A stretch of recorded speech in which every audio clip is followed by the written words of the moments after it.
इसको ऊपर ले जाओ ना। चलो, बिस्मिल्लाहिर्रहमानिर्रहीम। स्टूडेंट, मेरी आवाज़ आ रही है आप लोगों को?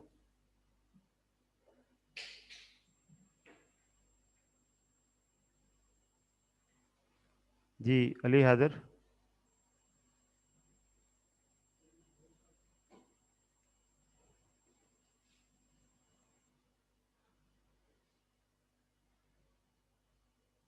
जी अली हैदर, मेरी आवाज़ आ रही है आपको?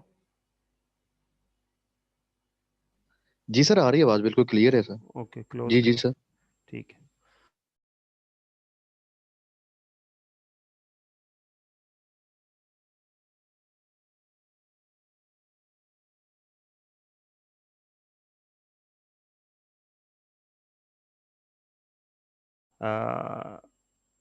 अल्टीमेटली हमारी इस क्लास में ना नमाज का टाइम आता है, तो वो जब हम मेरा ख्याल क्लास ख़त्म करके भी टाइम होता है, मतलब 6-1 बजे तक आप पढ़ सकते हैं, तो वो मैनेज कर लेंगे हम। अच्छा जी, मैंने आपको कल एक एग्जांपल दी थी। पीछे जाएं ज़रा। क्या हुआ, ये काम नहीं कर रहा? माउस प्रॉब्लम कर रहा है? ठहरो, फिर छोड़ो, एक मिनट, छोड़ो छोड़ो छोड़ो। जी, अब आप ना करना, मैं कर लूँगा, जहाँ ज़रूरत पड़ेगी फिर आप आ जाना ज़रा। ये मैंने आप लोगों को एक क्वेश्चन कल दिया था, हमने यहाँ पर किया था, और मैंने कहा था घर जाके इसको स्टडी भी कीजिएगा, सारी थ्योरी को, और ये क्वेश्चन भी खुद अटैम्प्ट कीजिएगा। और फिर हमने इस क्वेश्चन को अटैम्प्ट किया और हमने इसकी रोज़ कैलकुलेट की। मैंने आपको ये भी बताया था रोज़ का मतलब क्या है, मैंने आपको ये भी बताया था ये कैलकुलेट कैसे होती है, और मैंने आपको ये भी बताया था इसकी ये रोज़ किस लेवल तक हो तो ये अच्छी होती है, किस लेवल से ऊपर चली जाए तो बहुत अच्छी होती है, एंड सो ऑन। तो अल्टीमेटली मतलब ये जो रिटर्न ऑन कैपिटल एम्प्लॉयड है, ये बेसिकली एक बेसिक रेशो है जिसके ज़रिए हम किसी कंपनी की जो प्रॉफिटेबिलिटी है उसको मेजर करते हैं। तो इससे हम लोगों ने आगे चलना है, ये उसने कमेंट्स भी लिखे हुए हैं, ठीक है। और उसने नीचे बताया हुआ कि ROCE is a useful means of comparing profitability across competing entities based on the amount of capital they use. कि ये बेसिकली कंपीटिंग एंटिटीज जो हैं, जो एक तरह के बिजनेस में इन्वॉल्व होती हैं, उनकी परफॉर्मेंस प्रॉफिटेबिलिटी एनालिसिस के लिए ये एक बहुत अच्छी रेशो है। It becomes more useful when the comparison is between capital intensive entities. Moreover, for example, for a single company, the ROS trend over the year is significant performance indicator. मतलब कहता है जब आप इसको कंपेयर करते हैं तो उस कंपैरिजन में हम अपनी परफॉर्मेंस कंपिटिटर से जो अपनी प्रॉफिटेबिलिटी है उसका अंदाज़ा कर सकते हैं। और अगर आप उसी एंटिटी को उसकी रिटर्न ऑन कैपिटल एम्प्लॉयड को कंपैरिजन ना करें, बल्कि ओवर द ईयर उसी एंटिटी की return on capital employed calculate करें, तो ओवर द ईयर उसकी जो परफॉर्मेंस के अंदर बेहतरी आ रही है उसकी ये मेजर होती है। जितना ज़्यादा रिटर्न ऑन कैपिटल एम्प्लॉयड होता जाएगा उतना ही वो कंपनी जो है वो ज़्यादा बेहतर परफॉर्म करती जा रही है। Generally speaking, the investors are more inclined to invest in the companies that have stable and rising return on capital employed figures and as compared to those where the return on capital employed is volatile and inconsistent। कि आमतौर पर investor जो हैं उन businesses में invest करने को तरजीह देते हैं जिनकी return on capital employed stable हो और वो उसके अंदर एक इंक्रीजिंग ट्रेंड हो, ना कि वहाँ पर जहाँ वॉलेटिलिटी हो, कभी बहुत ऊपर चली जाए कभी बहुत नीचे आ जाए, तो वो वाली सिचुएशन जो है वो बेहतर नहीं होती। ओके, ये एक और एग्जांपल है जी। दो कंपनीज दी हुई हैं, profit before interest and tax और कैपिटल एम्प्लॉयड दिया, इन दोनों का कंपैरिजन हमने करना है।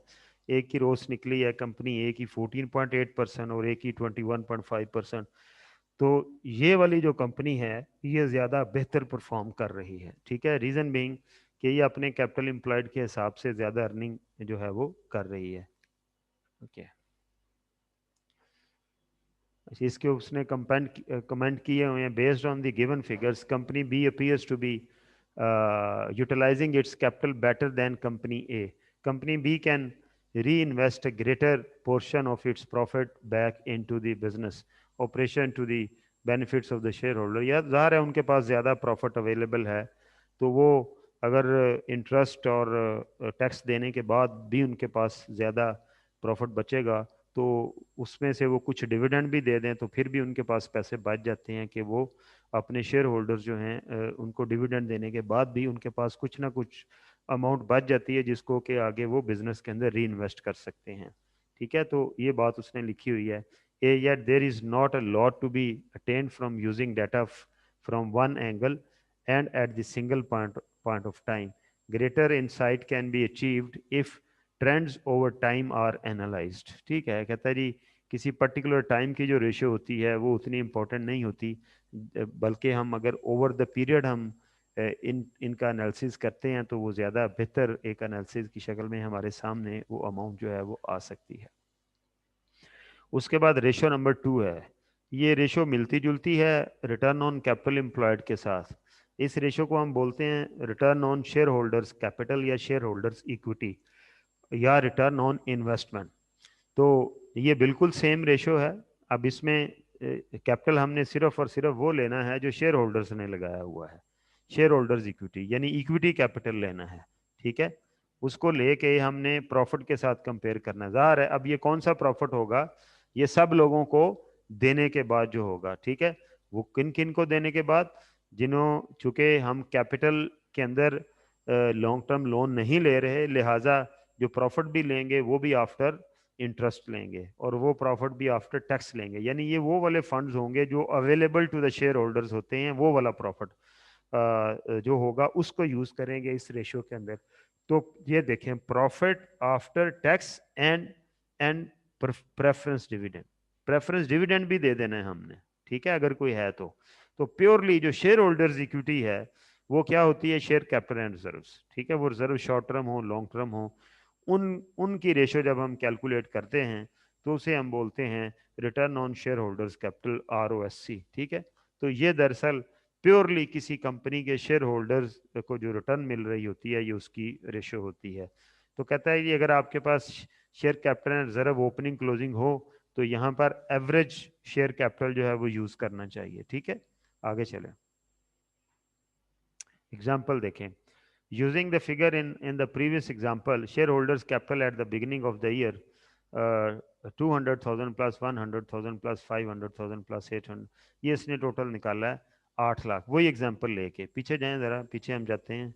ये देखें ये वाली एग्जांपल जो है, इससे भी पीछे, इससे भी पीछे, ये वाली एग्जांपल है। ठीक है, इसमें शेयर होल्डर्स इक्विटी के अंदर या शेयर होल्डर्स कैपिटल के अंदर क्या क्या चीज़ें आ जाएंगी, ये आ जाएगा शेयर प्रीमियम आ जाएगा और रिटेन्ड अर्निंग आ जाएगी। ठीक है, तो ये इसका ओपनिंग हो गया, ये कितना हुआ 5 6 7 8 लाख ये हो गया। ठीक है, और इसी तरह ये देखें ये कितना हो गया 6 7 8 9 लाख ये हो गया। ठीक है, तो इसको जब हम मैं इसकी एवरेज निकालूंगा 8 लाख प्लस 9 लाख, ठीक है, डिवाइडेड बाय 2, तो ये कितना हुआ 8,50,000, ये इसका एवरेज शेयर होल्डर्स कैपिटल आ गया। ठीक है, तो प्रॉफिटेबिलिटी हमने कौन सी यूज़ करनी है, प्रॉफिटेबिलिटी यूज़ हम करेंगे जो कि ultimately after after tax and after finance cost होगी। आगे चल के देखते हैं, ये देखें ये प्रॉफिट बिफोर टैक्स है, इनकम टैक्स है, ये प्रॉफिट आफ्टर टैक्स है। ठीक है जी, और इसके अंदर कोई डिविडेंड वगैरह तो है नहीं। ठीक है जी, नहीं ये वाली एग्जांपल नहीं है, ये इसी एग्जांपल का डाटा है, इसी एग्जांपल का डाटा नहीं है ये। हाँ मैं वही कह रहा हूँ, डाटा वो ये यूज़ कर रहा है। इंटरेस्ट चार्ज इन बैंक, ठीक है, sale during the year were, ये सेल इरेलीवेंट है। तो हमारा प्रॉफिट कितना हुआ जी 1,45,000। ठीक है, तो अब आप जाके देखें यही 1,45 वो यूज़ करेगा रोज return on share holders capital calculate करने के लिए। ये यहाँ पर हम देखते हैं, ये देखें ये 1,45,000 है, तो यही डाटा उसने यूज़ किया है। ठीक है, डिवाइडेड बाय 850,000, तो ये आ गई 17.6%। ये बहुत अच्छी रिटर्न है। ठीक है, कि जो हमारा शेयर होल्डर है वो दरअसल अपने पैसों के ऊपर उसे 17.6% का अकाउंटिंग प्रॉफिट जो है वो मिल रहा है।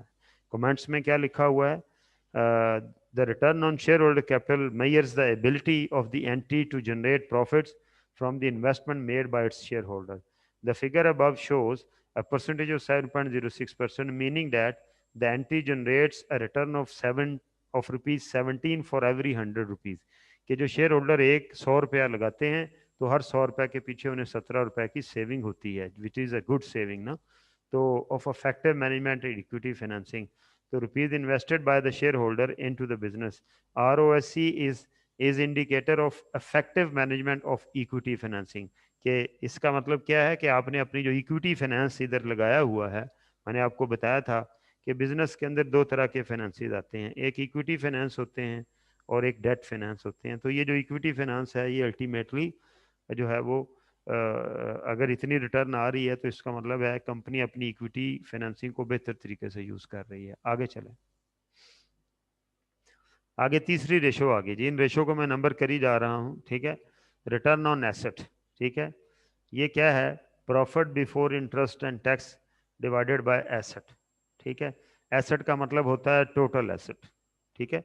उसकी वजह ये है कि जब आप एक बैलेंस शीट में इधर एक एसेट साइड है और ये इक्विटी एंड लायबिलिटी साइड है, इक्विटी एंड लायबिलिटी, ठीक है, तो ये सारे के सारी लायबिलिटीज मिल के ये एसेट बनते हैं ना 100, तो ये वो वाली फिगर लेनी है, ठीक है।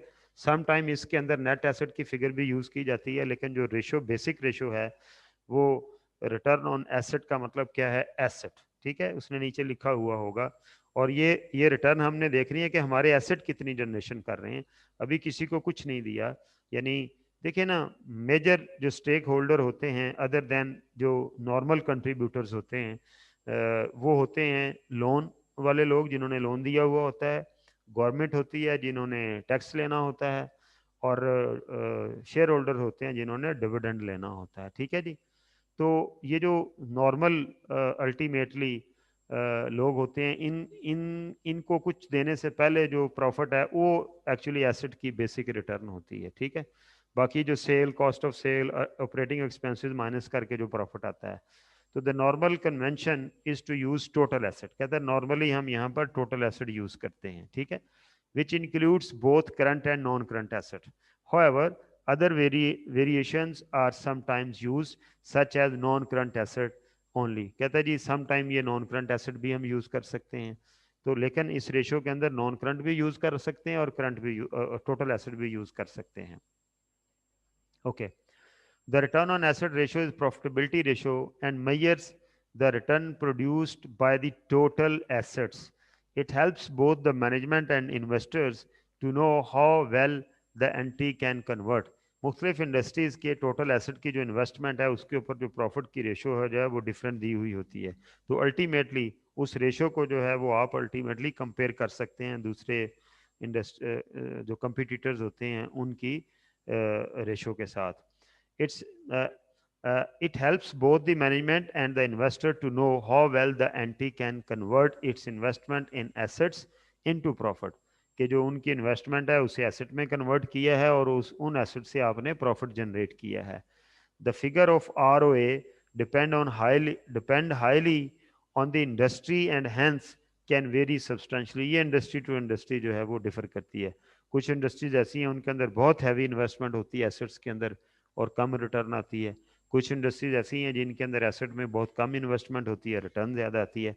तो ये बात कर रहा है कि ये इंडस्ट्री टू इंडस्ट्री जो है ये डिफर कर सकती है।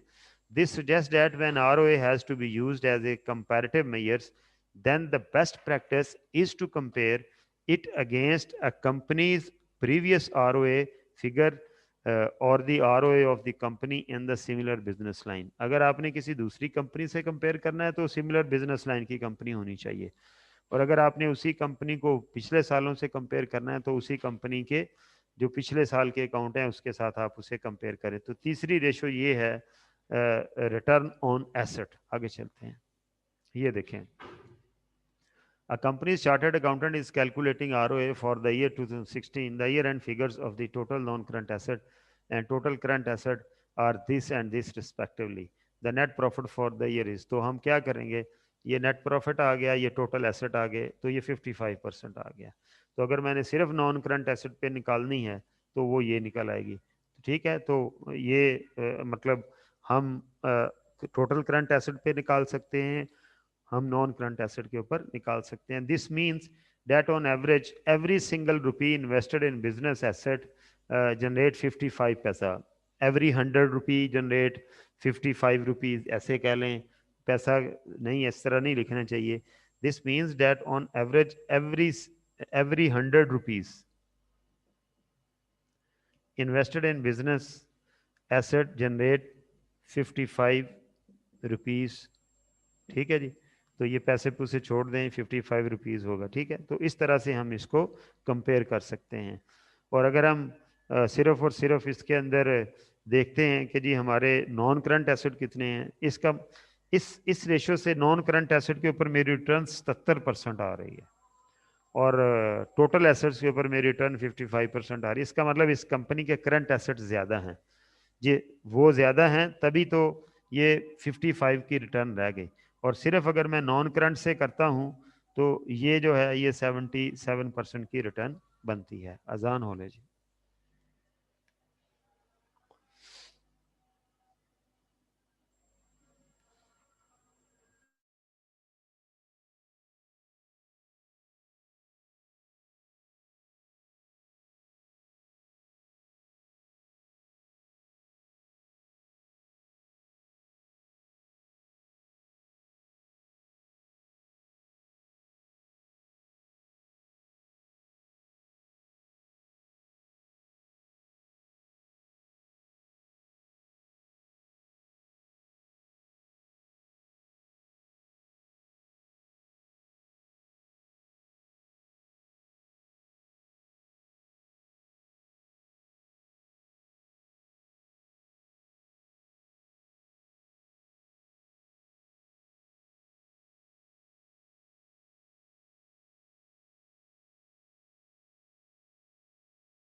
Okay ji.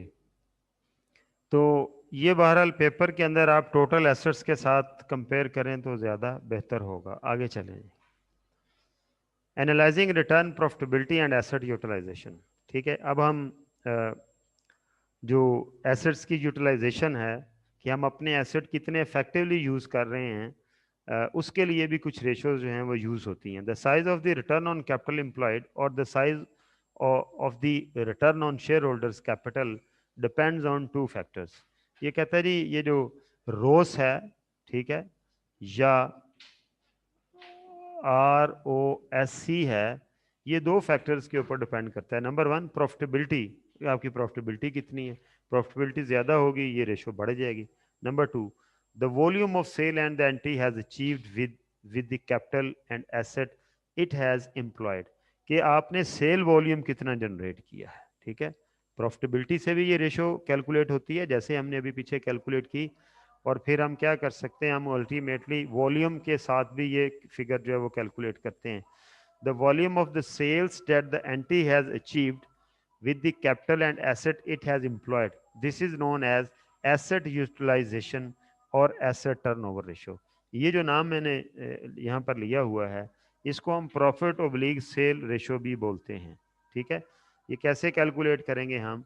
The profit ratio is ratio of the profit that has been achieved for every 1 rupee of sale, कि 100 रुपए की सेल में से मैंने कितना प्रॉफिट अचीव किया, ये प्रॉफिट टू सेल रेशो है. मतलब इट्स सिंपल है कि जी मैं पागलों की तरह सेल करी जाऊं और हर 100 रुपए में से मुझे 1 रुपया प्रॉफिट हो रहा हो, तो उससे बेहतर नहीं है कि मैं सेल थोड़ी करूं लेकिन 100 रुपए में से मुझे 10 रुपये प्रॉफिट हो.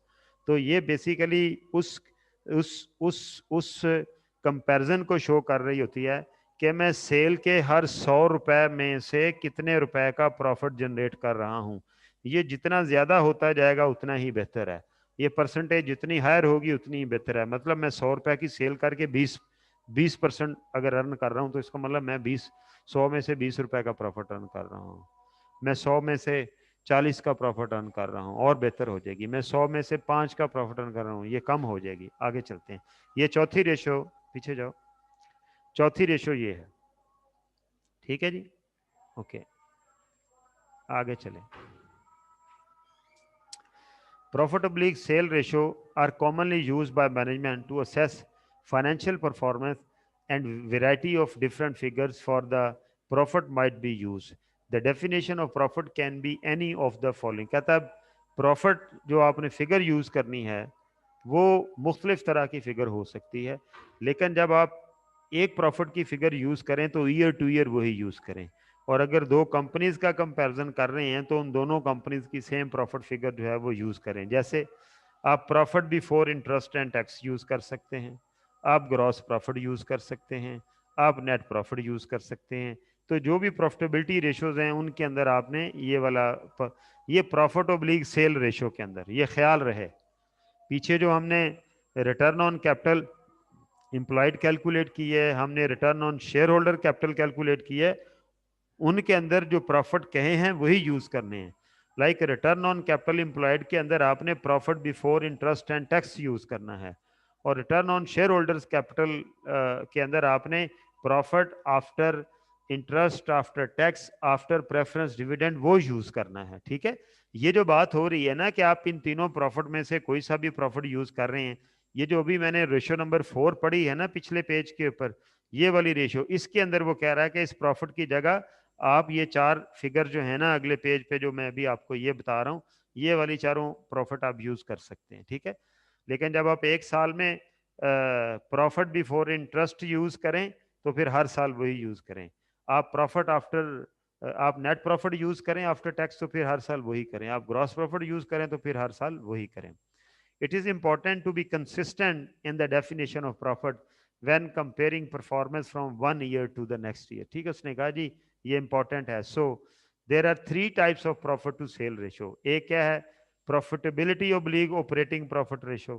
ठीक है, gross profit margin ratio, net profit ratio. ठीक है जी, तो क्या हुआ, प्रॉफिटेबिलिटी या ऑपरेटिंग प्रॉफिट रेशो भी हम इसे कहते हैं। प्रॉफिटेबिलिटी रेशो या ऑपरेटिंग प्रॉफिट रेशो ये वो रेशो है जो हमने अभी कैलकुलेट की है। पीछे अगर हम जाएंगे तो ये क्या लिखा हुआ है, ये है ये प्रॉफिट।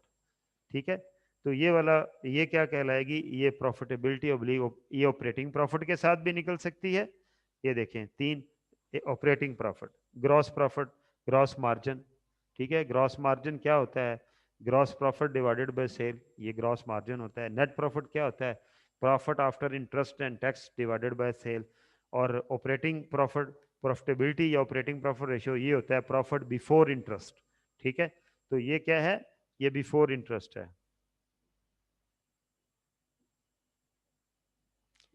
जरा शीट निकाल लें। देखें ये जो मैं इनकम स्टेटमेंट की तरतीब बनाने लगा हूं ना, ये बड़ी इंपॉर्टेंट है इसके अंदर रेशोज को समझने के लिए। मसलन कि सबसे ऊपर क्या होता है, सेल्स होती हैं। ठीक है, फिर क्या है, कॉस्ट ऑफ सेल्स हैं। ठीक है, ये हमारे पास क्या आ जाएगा, ग्रॉस प्रॉफिट या ग्रॉस मार्जिन जिसे हम कहते हैं। ठीक है जी, उसके बाद यहां पर हम लिखते हैं ऑपरेटिंग एक्सपेंसेस। वो क्या होते हैं, वो एडमिन एंड सेलिंग होते हैं। ठीक है, एडमिन एंड सेलिंग। ठीक है जी, इनको हम जब माइनस कर देंगे तो हमारे पास यहाँ जो फिगर आएगी वो क्या होगी, वो ऑपरेटिंग प्रॉफिट कहलाएगी। ठीक है, फिर मैं फाइनेंस कॉस्ट माइनस करूंगा, इधर अदर इनकम भी आ जाएगी इस जगह के ऊपर अगर कोई होगी तो अदर इनकम। ठीक है जी, फाइनेंस कॉस्ट में माइनस करूंगा यहाँ से। ठीक है, वो माइनस हो जाएगी इस प्रॉफिट में से, इसमें से ये सारे फिगर इधर लिखे हुए होंगे। तो ये जो प्रॉफिट आएगा ये क्या कहलाएगा, ये आ जाएगा प्रॉफिट बिफोर टैक्स।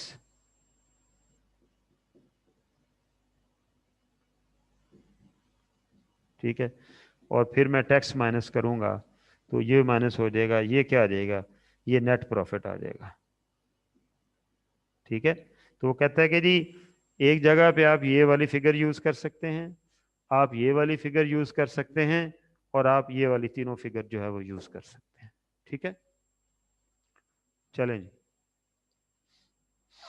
ये उसने कहा कि आप ऑपरेटिंग प्रॉफिट यूज कर लें, आप ग्रॉस प्रॉफिट यूज कर लें, आप नेट प्रॉफिट यूज कर लें।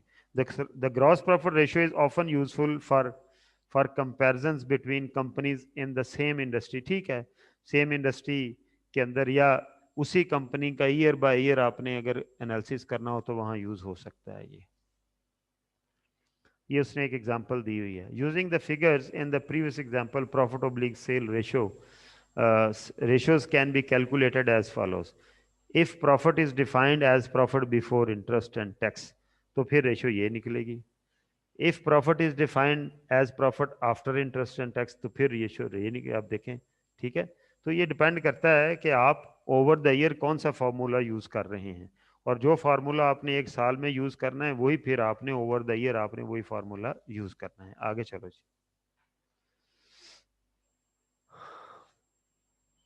ये देखें, ग्रॉस प्रॉफिट ये है, नेट सेल ये है, तो ग्रॉस मार्जिन कैसे कैलकुलेट करेंगे, gross profit over net cell.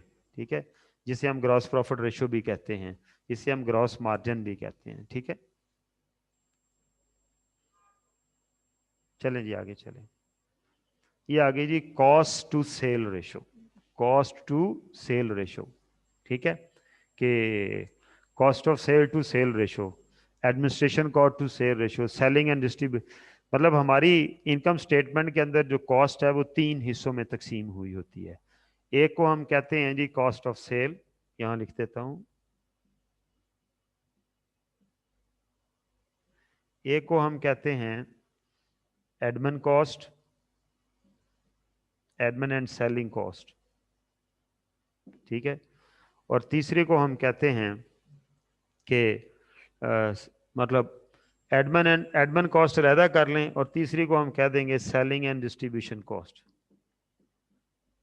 Distribution cost. ठीक है, फाइनेंस हमारी कॉस्ट नहीं होती, फाइनेंस दरअसल कॉस्ट ऑफ कैपिटल होती है। ठीक है, जो प्रोडक्ट और बिजनेस की कॉस्ट है वो बेसिकली यही है, cost of sale, admin cost, selling and distribution cost. ये देखें, ठीक है, क्या है जी, cost of sale, admin cost, selling and, इन तीनों की सेल के साथ रेशो जो है वो कैलकुलेट की जा सकती है, उसको कॉस्ट टू सेल रेशो कहते हैं। ठीक है, आप इसे cost of sale to sale ratio कह सकते हैं, administration cost to sale ratio कह सकते हैं, आप इसे selling and distribution cost to sale ratio कह सकते हैं।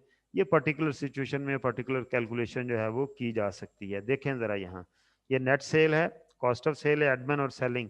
अब इसकी रेशो इन तीनों के साथ कैलकुलेट की जा सकती है, इसकी इसके साथ, इसकी इसके साथ, और इसकी इसके साथ इनटू परसेंटेज। तो ये बताएंगे हमें कि ओवर द ईयर कि इस कंपनी की cost of sale to sale ratio बढ़ रही है, कम हो रही है। ये रेशो जितनी कम होगी उतनी अच्छी बात है, जितनी आपकी कॉस्ट टू सेल रेशो ज़्यादा होगी वो अच्छी बात नहीं है, चाहे वो एडमिन कॉस्ट है, चाहे वो सेलिंग एंड डिस्ट्रीब्यूशन कॉस्ट है, चाहे वो कॉस्ट ऑफ सेल है, जितनी वो बढ़ती जाएगी उतनी ही कंपनी के लिए अच्छी बात नहीं है। इसका मतलब है कि सेल का ज़्यादा, जब हम कहते हैं कि ये जी ratio of cost of sale to sale, जब हम कहते हैं जी वो 15-20% है, इसका मतलब क्या हुआ कि जनाब अल्टीमेटली ये जो ये 80% है फर्ज कर लें, तो इसका मतलब ये हुआ कि सेल अगर 100 रुपए की होती है उसमें 80 रुपए कॉस्ट खा जाती है। ठीक है, तो फिर पीछे क्या बचा, अभी आपने एडमिन भी पे करने हैं, अगर फर्ज करें वो 85% बन जाती है, इसका मतलब 5% एडमिन ले गए, 85% ये बन जाती है सेलिंग कॉस्ट डिस्ट्रीब्यूशन, मतलब 5% ये, 5% ये, 20-80% ये, तो 90% जो है वो सेल में से डिफरेंट किस्म की कॉस्ट जो है वो खा गई। बाकी क्या बचा है, बाकी 10% बचा। ठीक है, वो आपको शेयर होल्डर्स के लिए बचा है या इंटरेस्ट देने के लिए बचा है, बहुत सारे लोग हैं उनके लिए बचा है, तो वो ये कोई अच्छी बात नहीं है। हाँ, हम कहते हैं कि जी ये cost of sale to sale ratio 50% है, एडमिन ये 10% है, और सेलिंग एंड डिस्ट्रीब्यूशन ये 5% है। अब क्या हुआ, 50, 60, 65, 35% बच गया है, किसके लिए, शेयर होल्डर्स के लिए, जो फाइनेंसर्स हैं, बैंक्स हैं, उनके लिए, और गवर्नमेंट को टैक्स देने के लिए। तो ये एक रीजनेबल सिचुएशन है। तो इस तरह हम दो कंपनियों का कंपैरिजन जो है वो कर सकते हैं। आगे चलते हैं जी, ये देखें उसने कैलकुलेशन की हुई है। कॉस्ट ऑफ सेल रेशो जो है वो 65% निकली। एडमन कॉस्ट रेशो जो है, इसे simply cost of sale ratio, admin cost ratio या selling and distribution cost ratio, साथ सेल नहीं लिखा हुआ, लेकिन ऑटोमेटिकली ये जो रेशो का सेट है ये सारे का सारा ये किसके साथ कैलकुलेट होता है? सेल के साथ होता है। ये बात आपने याद रखनी है। आगे चलेंगे। उसके बाद नेक्स्ट रेशो आगे जी, sales to capital employed ratio, या इसे हम एसेट टर्नओवर रेशो भी कहते हैं। पीछे एक रेशो हमने पढ़ी है, वो क्या है? वो है टर्नओवर टू एसेट रेशो। पीछे पीछे अगर आप देखें यहां पर, इससे भी पीछे, ये देखें, ये है रिटर्न ऑन एसेट। ये क्या है? Profit divided bye asset. ठीक है। उसके बाद अगर हम आगे जाते हैं, ये सारी वही रिटर्न ऑन एसेट ही है। ठीक है। ये वाली, ये प्रॉफिट ऑन सेल रेशो है। ठीक है। उसके बाद ये वाली जो रेशो है ये दरअसल ये क्या है? ये कॉस्ट की रेशोज होगी। और ये वाली जो रेशो है ये है, इसको हम क्या बोलते हैं? एसेट टर्नओवर रेशो कहते हैं। इसे क्या कहेंगे? Asset turnover ratio. के देखें, किसी भी कंपनी के जो एसेट्स होते हैं ना, वो दरअसल उसका जो शेयर कैपिटल रिजर्व को रिप्रेजेंट कर रहे होते हैं, आइडली स्पीकिंग। आइडली स्पीकिंग क्या होता है ये देखिएगा ज़रा, कि एक कंपनी है, अगर उसकी ये बैलेंस शीट है, इधर उसके एसेट्स हैं, ठीक है, इधर उसकी इक्विटी एंड लायबिलिटी है, ठीक है, तो इधर नॉन करंट एसेट हैं, इधर करंट एसेट हैं, ठीक है, ये टोटल आ गया। इसी तरह इधर इक्विटी है और बाकी करंट लायबिलिटीज हैं। आइडियली ये कहा जाता है कि जो करंट एसेट हैं ये तो करंट लायबिलिटीज को फाइनेंस करने के लिए होते हैं। तो जो किसी कंपनी के नॉन करंट एसेट हैं उनकी मेजरमेंट एसेट साइड से करनी हो तो नॉन करंट टोटल एसेट में से करंट एसेट माइनस कर दें। उनकी मेजरमेंट लायबिलिटी साइड से भी हो सकती है। वो कैसे? कि आप क्या करें कि जो इक्विटी एंड रिजर्व है उसका टोटल कर लें, वो नॉन करंट एसेट के बराबर है। ठीक है। तो यही बात वो यहां पर लिख रहा है कि एसेट टर्नओवर का मतलब क्या है? Sale divided by share capital and reserve plus long term debt capital plus preference capital. तो ये जो लॉन्ग टर्म यानी कैपिटल एम्प्लॉयड है, आप यूं समझ लें, ये क्या है? ये कैपिटल एम्प्लॉयड है सारे का सारा। सेल की कैपिटल एम्प्लॉयड के साथ जो रेशो होगी उसे हम एसेट टर्नओवर रेशो कहते हैं। ठीक है। इसमें एसेट यूज नहीं हो रहे, इसमें हम कैपिटल एम्प्लॉयड यूज कर रहे हैं। एक्चुअली जो कैपिटल एम्प्लॉयड होता है इधर equity plus reserve plus long term loan, वो किधर लगा हुआ होता है? वो नॉन करंट एसेट में लगा हुआ होता है। एक कंपनी जो है आइडियली करंट लायबिलिटीज और करंट एसेट को बैलेंस रखती है, लिहाजा जो उसके शेयर कैपिटल है, उसकी इक्विटी है, उसके लॉन्ग टर्म डेट्स हैं, वो सारे के सारे कहाँ इन्वेस्ट हुए हुए होते हैं? वो इन्वेस्ट हुए हुए होते हैं नॉन करंट एसेट के अंदर। ठीक है। तो इसलिए इस रेशो को एसेट टर्नओवर रेशो कहते हैं। तो ये नीचे ये जो इसका डिनोमिनेटर है इसको हम कैपिटल एम्प्लॉयड भी यूज कर सकते हैं, और हम इसको यहाँ पर जो है वो नॉन करंट एसेट भी यूज कर सकते हैं। ठीक है जी। तो it is measured as X time a year, इसको टाइम्स में कैलकुलेट किया जाता है। वजह क्या है? कि जी सेल कैपिटल एम्प्लॉयड का इतने टाइम है, यानी अगर आपने फर्ज कर लें ये जो स्पिनिंग मिल होती है इसके अंदर अगर आप इसकी जो ये वाली एसेट टर्नओवर रेशियो है ये आमतौर पर 3 टाइम्स होती है।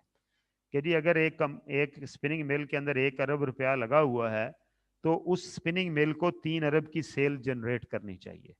अगर वो कंपनी 3 अरब की सेल जनरेट नहीं करती, 1.5 अरब की सेल जनरेट करती, इसका मतलब है कि वो अपने लगे हुए पैसे की ऑप्टिमल यूटिलाइजेशन नहीं कर रही। ठीक है। उसके पैसे जो हैं वो ज्यादा सेल जनरेट कर सकते हैं जबकि वो कम सेल जनरेट कर रहे हैं। ठीक है।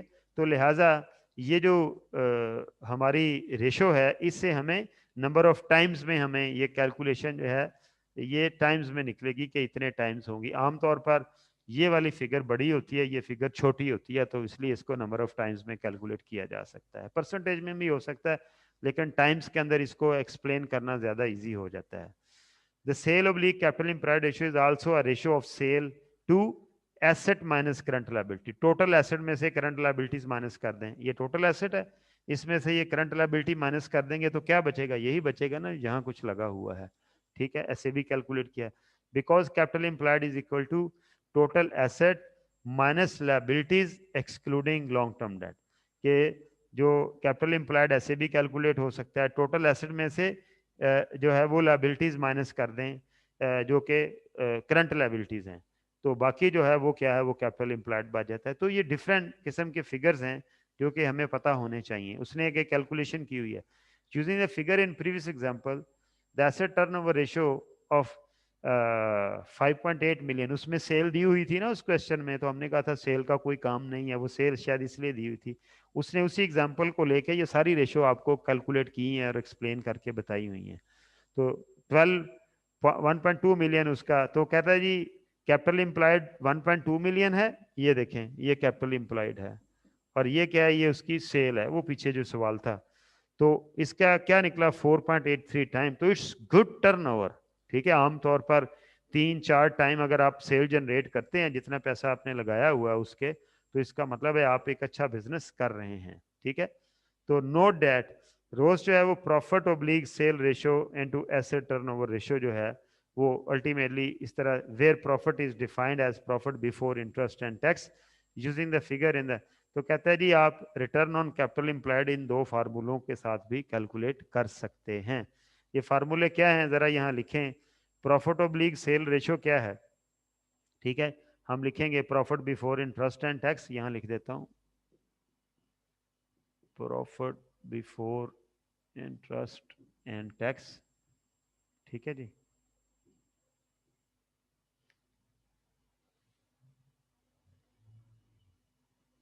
Okay, divided by sales. ठीक है, इनटू एसेट टर्नओवर रेशियो क्या है, अभी हमने पढ़ी है, ये क्या है जी, सेल ओवर कैपिटल एम्प्लॉयड, ऐसे ही है। तो ये सेल सेल से कट गया तो क्या आया, profit before interest and tax divided by capital employed, ये रोज निकल आई। वो कहने का मतलब ये है कि भाई मेरे, अगर आपको ये दो रेशियोज बता दी जाएं कि कंपनी की एसेट टर्नओवर जो है वो 5 टाइम है, ठीक है, और उस कंपनी की प्रॉफिट टू सेल रेशियो बता दी जाए, तो आप उस कंपनी का return on capital employed calculate कर सकते हैं। ठीक है, यानी ये दोनों form in in return on capital employed इन दोनों रेशियोज का मल्टीप्लायर इफेक्ट है। ठीक है, तो ये आपको पता होना चाहिए। वो मैंने ऊपर ये पहले फार्मूला लिखा इसका, ये वाली जो रेशियो है प्रॉफिट टू सेल रेशियो, फिर हमने एसेट टर्नओवर का फार्मूला लिखा, उसमें सेल सेल से कट गई तो नेट क्या बचा, profit before interest and tax divided by capital employed, तो ये आपकी रोज निकल आएगी। आगे चलें, ये देखें उसने कैलकुलेशन करके यहाँ पर आपको बताया हुआ है। ठीक है, कि ये 20% निकली है, तो इसको और इसको मल्टीप्लाई करेंगे तो ये 20% आ जाएगी। ठीक है, वो टाइम में है, ये परसेंटेज में है। ठीक है, तो आगे उसने इनको एक्सप्लेन किया हुआ है, the sale oblique capital employed ratio measures how efficiently an organisation asset generate revenue. ठीक है, कि मशीनें आपने लगा तो ली हैं, अब उनसे जितना रेवेन्यू जनरेट होना चाहिए वो कर भी रहे हैं या नहीं कर रहे। The figure in the solution says that every single rupee of the capital employed in the business is generating revenue 4.83, तो इट्स गुड ना कि 1 रुपए की मशीन लगा के आप तकरीबन 5 टाइम उससे सेल जनरेट कर रहे हैं। जितने ज़्यादा सेल जनरेट करेंगे उतना ही प्रॉफिट मार्जिन जो है वो ज़्यादा होने का चांसेस होंगे। तो ये उसने मतलब जो है अल्टीमेटली इसको रेशो के ऊपर कमेंट्स किए हुए हैं। आगे चलेंगे, percentage annual growth in sale, ये सिंपल है कि जी परसेंटेज एनुअल ग्रोथ किसी भी चीज़ की निकाल सकते हैं। लाइक मैं कहता हूँ कि जी 2019 2020 इसमें सेल थी 5,000 मिलियन। ठीक है, इसमें सेल होगी 6,000 मिलियन, तो परसेंटेज ग्रोथ कितनी हुई, इन दोनों का डिफरेंस लें, वो कितना है 1,000, और उसको डिवाइड किससे करें, प्रीवियस ईयर फिगर के साथ, इससे नहीं करना। ठीक है, 5,000 के साथ, ठीक है, इनटू 100, तो आपको पता चल जाएगा कि ये कितने परसेंट जो है इसके अंदर ग्रोथ आ रही है। ठीक है, ये हम कहते हैं 20% ग्रोथ हो रही है सेल की। तो इस तरह वो कहता है ईयर टू ईयर आप ग्रोथ भी कैलकुलेट कर सकते हैं, तो वो भी एक वो सेल्स की ग्रोथ की रेशियो होती है। और ये सारी की सारी प्रॉफिटेबिलिटी एंड सेल्स रेशियो जो हैं वो हम इस तरह से कैलकुलेट कर लेंगे। आगे चलो जी। Purpose of working capital efficiency ratio. अच्छा, अब हमने ना एक सेट पढ़ना है रेशियोज का, इससे आगे जरा चलते हैं।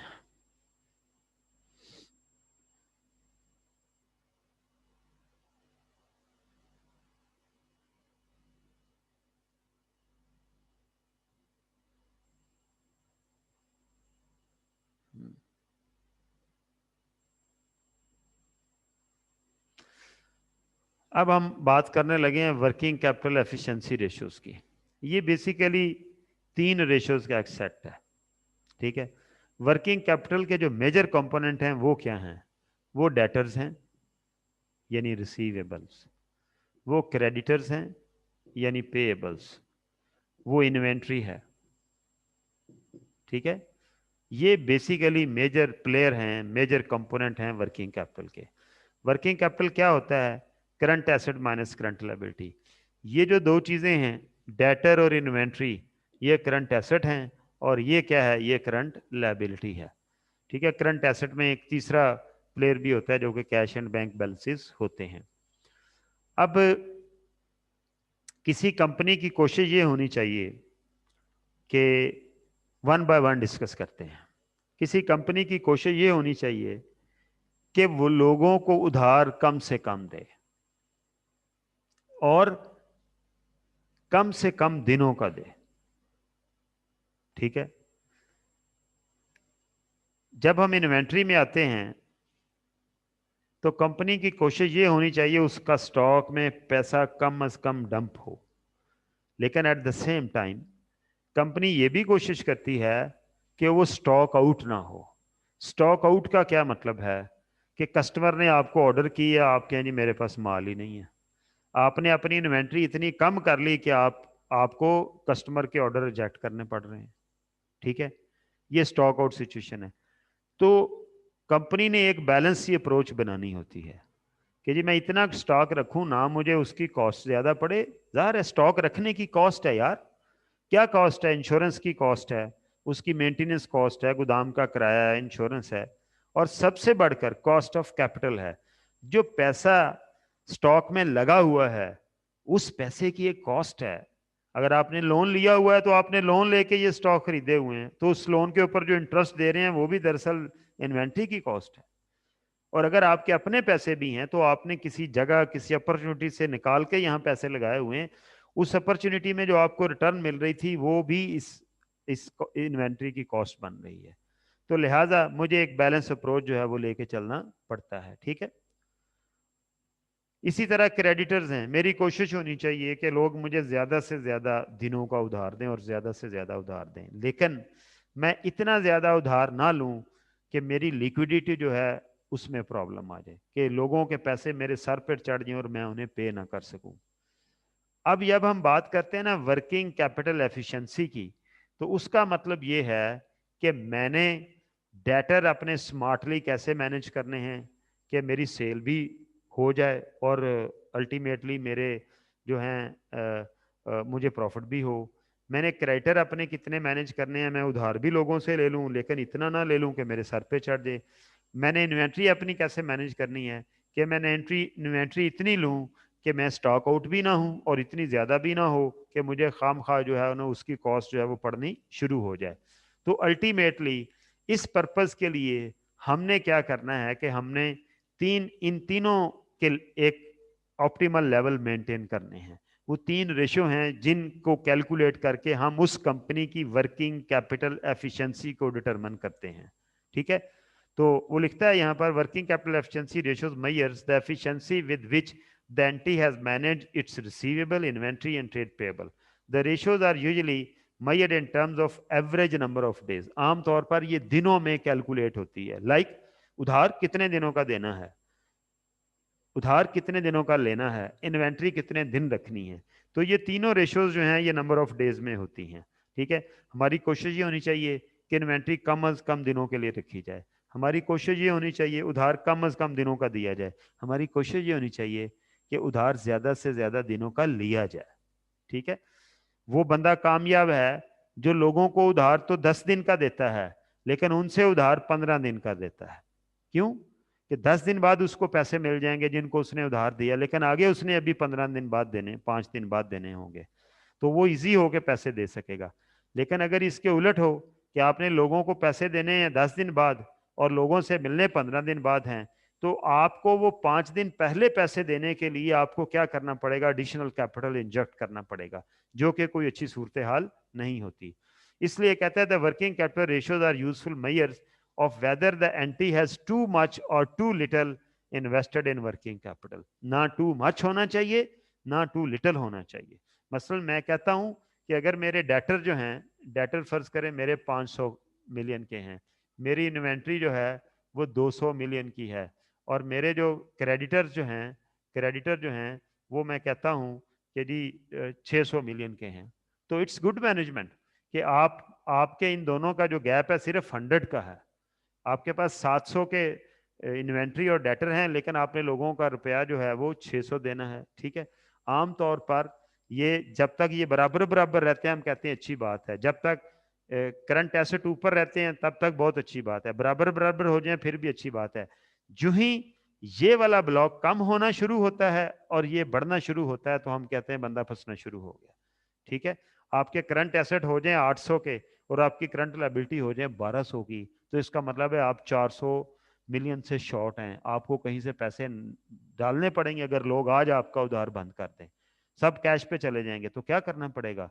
आपको अपने 800 मिलियन के स्टॉक और रिसीवेबल रियलाइज करके लोगों को 1200 मिलियन देना पड़ेगा। आप 800 दे देंगे, 400 कहीं और से लाना पड़ेगा, तो ये कोई अच्छी सिचुएशन नहीं होगी। इसलिए वो कहता है कि जी इसके दरमियान एक बैलेंस अप्रोच होनी चाहिए, trade off, O double F वाला off, trade off mean balance रहना चाहिए। Excessive investment in working capital is indicated by a long cash cycle, कि आपको देर बाद लोग पैसे देते हैं। आप पहले चीज खरीद के रखते हैं, वो कुछ दिन पड़ी रहती है, काफी दिन पड़ी रहती है, फिर आप उधार देते हैं, वो काफी दिन बाद आपको पैसे मिलते हैं, और लेकिन जो जिन लोगों के देने हैं वो जल्दी से मांग लेते हैं। इसका मतलब आपका कैश साइकिल जो है वो लॉन्ग हो रहा है। ठीक है, तो that appears to be getting even longer when too much is invested in working capital, the return on capital employed and return on shareholders capital will be lower than they should be। जितना ज्यादा पैसा लगता जाएगा आपकी return तो जाहिर है कम होती जाएगी, प्रॉफिट उतना ही है, पैसा आप ज्यादा लगाते जा रहे हैं। Under investment in working capital is an indication of possible liquidity difficulties, के लिक्विडिटी डिफिकल्टी का मतलब है कि लोग आपसे पैसे मांग रहे हैं, आपके पास पैसे नहीं है।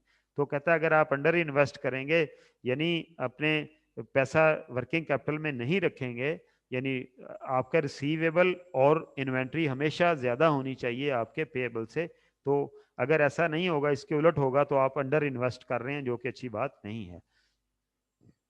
When working capital is low in comparison with the industry average, this might indicate that current assets are being financed to an excessive extent by current liabilities, particularly trade payable and bank overdraft। ठीक है, तो कहता है जी अगर आपके current liabilities बहुत ज़्यादा हैं और करंट एसेट जो हैं वो कम हैं, इसका मतलब क्या है कि आप लोन ले लेके, ओवरड्राफ्ट ले लेके इधर लोगों को उधार दे ही जा रहे हैं, स्टॉक जमा करी जा रहे हैं, तो ये कोई अच्छी पोजीशन नहीं होगी। ठीक है, अब ये जो तीनों की तीनों रेशो हैं, इनका एक पूरा सेट है, इंशाल्लाह ताला हम इसके ऊपर आने वाली क्लास में बात करेंगे। ठीक है जी, उन तीनों रेशोज आज मैंने इसकी एक बेसिक डिस्कशन कर ली है। हमारी जो प्रॉफिटेबिलिटी रेशोज हैं वो अल्हम्दुलिल्लाह मुकम्मल हो गई हैं। ठीक है, वो आज आप उनके जो जो एग्जांपल आई हैं वो भी कीजिएगा, और जो थ्योरी में हमने डिस्कशन की है वो भी कीजिएगा। कल हम इंशाल्लाह ताला ये जो एफिशिएंसी रेशोज हैं इनके ऊपर बात करेंगे। किसी का कोई क्वेश्चन है तो पूछ सकते हैं आप, वरना हम नमाज पढ़ें।